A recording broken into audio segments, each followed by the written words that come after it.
மாதிரி வரும்போதே உம்முன்ட்டு வர. எல்லாரும் இங்கதான் நிக்கணுமா, அங்க போய் உட்கார கூடாதான் இடத்துல.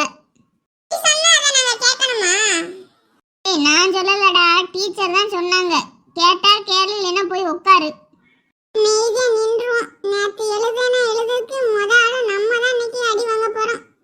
இன்னைக்கு தாரணி வரலையோ? ஆமா, நேத்தே டீச்சர்கிட்ட லீவ் சொல்லிட்டா. அவ 76 மார்க்குடி, அதனால மேடம் ஒன்றும் சொல்லல, லீவ் கொடுத்துட்டாங்க. அவ 2வது மார்க்குன்னு சொன்னாங்க. அப்ப நீ தான் மொத மார்க் இருப்பியோ? தெரியல டி, நம்ம கிளாஸ் மதன் மொத மார்க் இருந்தாலும் இருப்பான். அவனை பார்த்து தான் நான் எழுதினேன். அப்ப நானும் மொத மார்க் தான். இல்ல நில்ல அங்கிட்டு. இல்ல அவட்ட 9 காதல. நான் என்னல ஹம்பிளுத்தேன், நான் மாறிட்ட பேசிட்டு இருக்கேன். சரி நான் அவட்ட என்ன பேசனானா? தள்ளி தானடா நிக்க சொன்னேன். அப்ப சண்டை போடாதீங்க ரெண்டு பேரும். சரியா? அவட்ட நான் ஒண்ணும் ஹம்பிளுக்கல. என்ன சத்தம் போட்டுட்டு இருக்கியே, வெளியில வர கேக்குது. Good morning teacher. Good morning teacher. Good morning, good morning. இல்ல வேலை கையில பேப்பர் கொண்டு வரல. சரி, எங்க ரூம்ல பேப்பர் இருக்கும், போய் எட்டுவாமா. டீச்சர் நான் பார்த்தேன்.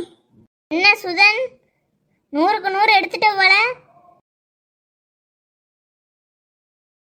டீச்சர் கார்த்தி, 5 திணைகள் சொல்லுங்கம்மா. இவங்க மேக்ஸ் தானே, எதுக்கு தமிழ் கேக்குறாங்க? சுதன் நீங்க சொல்லுங்கம்மா. நேத்து ஏதோ எழுதணுமே, மறந்து போயிடுச்சு. டீச்சர் அது 5 திணைகள் வந்து என்ன வந்து போயிட்டு இருக்கு? 5 திணைகள் என்ன? என்ன டீ சொல்லுடி. கவி அதுங்களே அங்க குசு குசுன்னு இல்ல டீச்சர். ஆரி நீ சொல்லுமா. குறிஞ்சி, முல்லை, நெய்தல், பாலை, மருதம். ஆன்சரு. ஆனா பேப்பர்ல ஒருத்தன் எழுதியிருக்கான், என்னன்னு தெரியுமா? ஆசி என்ன எழுதியிருக்கான்னு?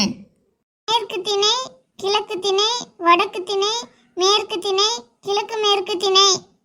மேடம் அது திசைகள் நினைச்சேன் மேடம். திணைகள் வாசிக்கிறதுக்கு திசைகள் வாசிச்சிட்டேன் மேடம். திசைகளுக்கும் திணைகளுக்கும் உனக்கு தெரியல, வித்தியாசம் தெரியல என்ன?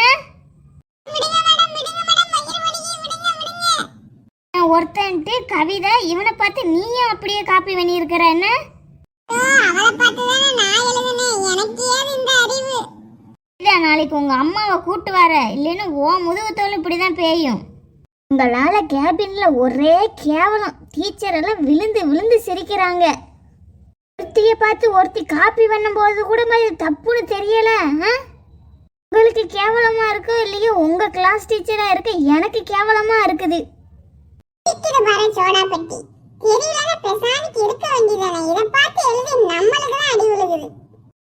ஒழுங்கா நில்லுல. நிக்க முடிஞ்சா நான் நிக்க மாட்டேன்னு சொல்லுதேன்.